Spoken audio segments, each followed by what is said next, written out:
Every year, my town hosts a carnival. It's a big deal. Carousels, fair games, Hall of Mirrors, and that stupid twirly swing ride that makes you want to vomit. They really put out all the rides for this one weekend in October. Growing up, I would get sugar sick, as my mom liked to call it, from all the cotton candy and funnel cakes. I'd only feel the symptoms after the night was done, while lying in bed, clutching my prizes, while I ignored the malaise and played back all the festivities in my head. I skipped the carnival now. It doesn't do anything for me anymore. So imagine my dismay as my girlfriend, who helps work the carnival, dragged me along one night after all the crowds had left. No lines, she squealed. I even know how to turn on the Ferris wheel. I tried to look excited. She yanked me over to the shooting gallery and we sat down in front of a counter lined with the water pistols. Several bullseye targets hung about 15 feet away. We fired away, but of course, I let her win. I jumped the counter and make my way over to the prize rack. Huge stuffed animals, baseball caps, and t-shirts line the wall. Which one do you want? I yelled back. She tried to look like she was making a life-altering decision. I'll admit now, it was kind of cute. Before choosing, I see her whip out her cell phone and snap a picture of me next to the prizes. I'm stuck between picking you or the stuffed octopus next to the clown head doll. I guess I'll take the octopus. I rolled my eyes and reached past the clown head doll for the octopus. From there, she pulled me over to the carousel. I watched her disappear into the engineer's control room, and a few seconds later, the pipe organ started and carousel cranked into motion. During the ride, she felt it was time for another picture. I really tried to smile. We only stayed in the Hall of Mirrors for a few minutes. It was pitch black in there. We kept bumping into the mirrors and each other. Of course, she snapped a picture in there too. The blinding flash didn't help our disorientation. After the terrifying Hall of Mirrors situation, we decided to leave. She told me that she was going to go home and post some pictures of the great night. The next morning, I got on Facebook and noticed a small album that she uploaded. I started reading through the comments. Things like, "Lucky bastards, carnival all to yourself, nice." What struck me off guard were the next comments. "Love the photo bombing clown. Who is that dressed up as the clown?" So I looked through the pictures again, and sure enough, there it is. In the carousel picture, there was a tall clown in the background.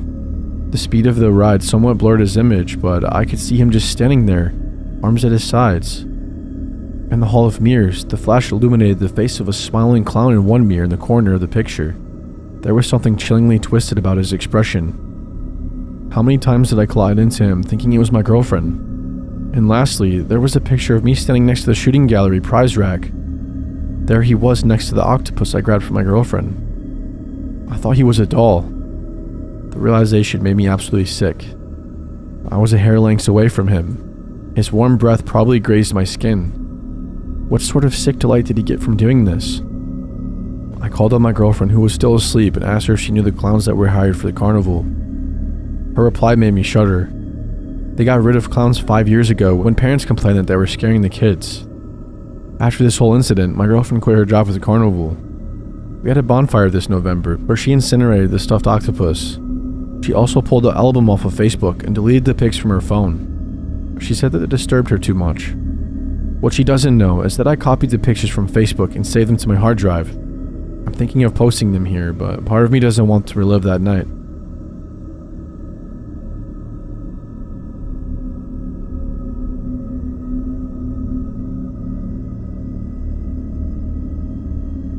I was at a musical festival in Live Oak, Florida, last year for Halloween. I just got back from this year's, and that's what reminded me to post this. I was pretty heavily under the influence of festival festivities, and I had to use the bathroom. It's really dark out, and my girlfriend walked about 100 feet away to look at some of the art displays that they had. I used the porta potty. I came out, and there was a dude standing right outside my stall. He was short and had a huge black beard and a top hat on. The best description would be a 20-something-year-old Slash from Guns N' Roses. I walked out and told him that the stall was relatively clean because that's generally what I'm concerned about. He has this weird smirk on his face and says thanks. Then I walk over to where my girlfriend is and we start walking away. The next thing you know, there's a huge explosion coming from the porta potty that sounds like a gunshot. We turn back and look and see the guy in the top hat is sprinting away, disappearing into a huge row of tents in the camping area.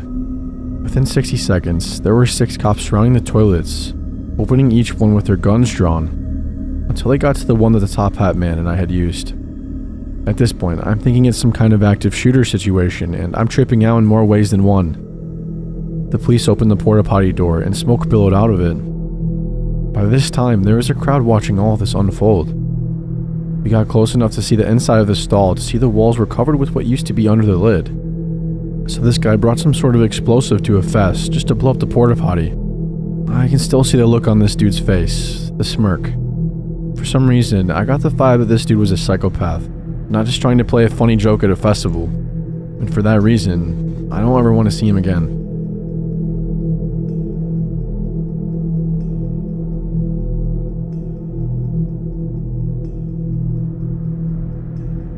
Growing up, I lived with my emotionally and mentally abusive helicopter mom, and misogynistic stepdad, and my brother. When I turned 18, my grandparents were kind enough to let me move in with them since they lived so close to my college. This was my way out, away from that clown show at home, and I was incredibly grateful for them. I sometimes wonder if my parents hadn't been so hard on me, if this would have ever even happened. But I was an adult and I made these decisions. Luckily, I learned from them. Once I was free, so to speak, and I had much more freedom, I naturally started to rebel a bit more while I was trying to find my way. I rebelled in everything from clothing, music, tattoos, and even dating. Specifically, I wanted to date the most out there person to prove a point, I guess. If I could go back to my 18-year-old self, I would punch myself in the face for these decisions. I was on a local MySpace forum and I saw James.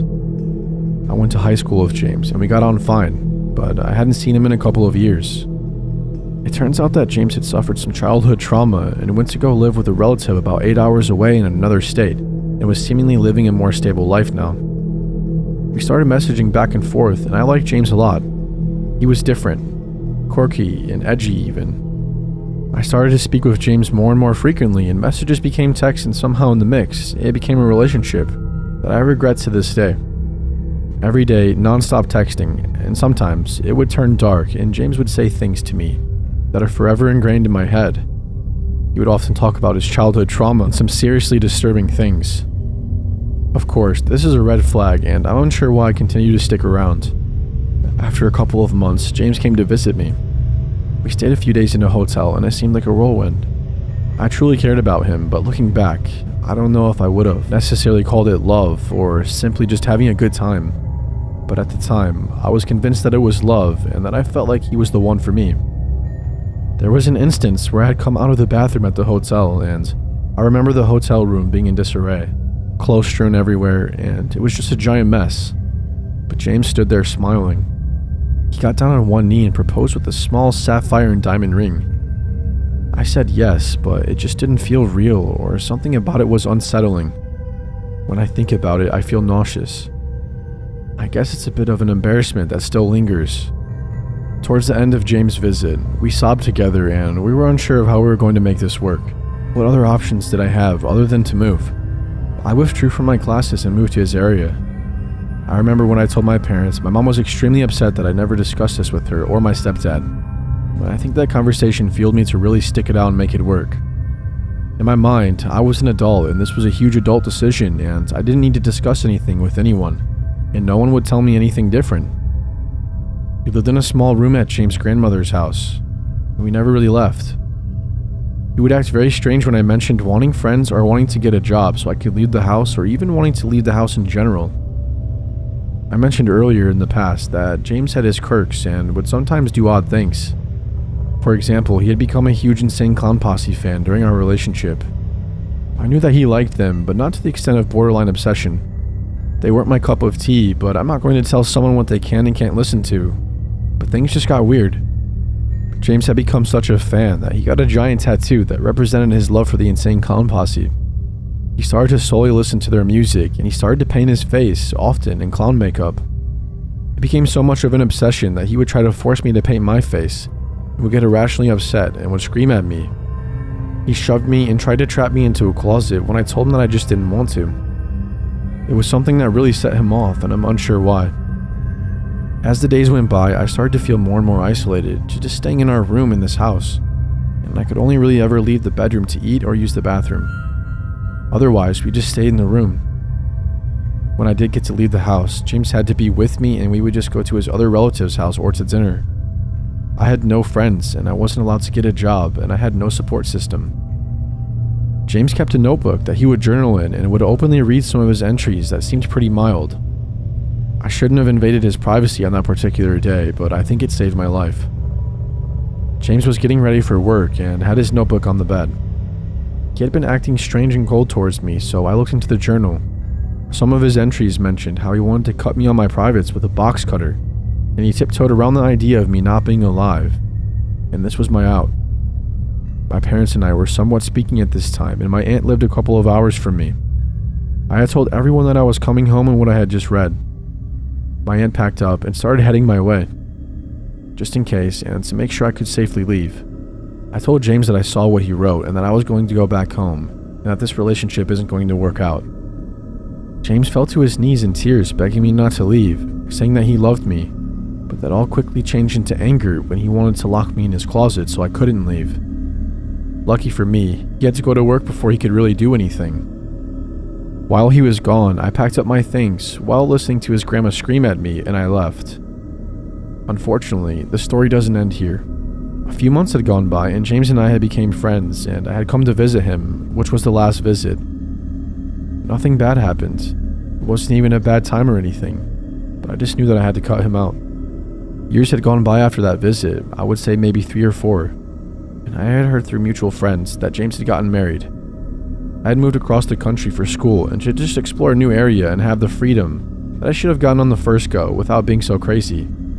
James would occasionally try to speak with me on social media and I would just not reply, or the replies would be a few and far in between. I'm 32 now and I recently got married. I've started to settle down and my husband and I are trying for our first baby, which is very exciting. James hasn't been a thought in my mind over the past several years at this point, until recently. He found me on Facebook, and to be honest, I didn't think he had social media anymore. At this point, I expressed to him that we are not friends and it's really inappropriate to keep messaging me. I said, "Can you please stop?" And he replied, "No." Fair enough, so I blocked him. Another few months go by and I get a Snapchat from him. Blocked. Another few months go by and he followed me on Instagram. I kept my Instagram open because I like to post about my travels and fitness stuff and I really have nothing to hide, or anything to really be private about, until he started following me. I went to block his account and I noticed that this was a brand new account. No followers and he only followed me. I have since made everything private, blocked all accounts, went to those sites like Been Verified, and had all of my information removed from those databases. I feel like I made a grave mistake as a teenager and I was able to move on from that, and wanting to live a normal life. I'm unsure why he still lurks around trying to antagonize me and be involved in my life.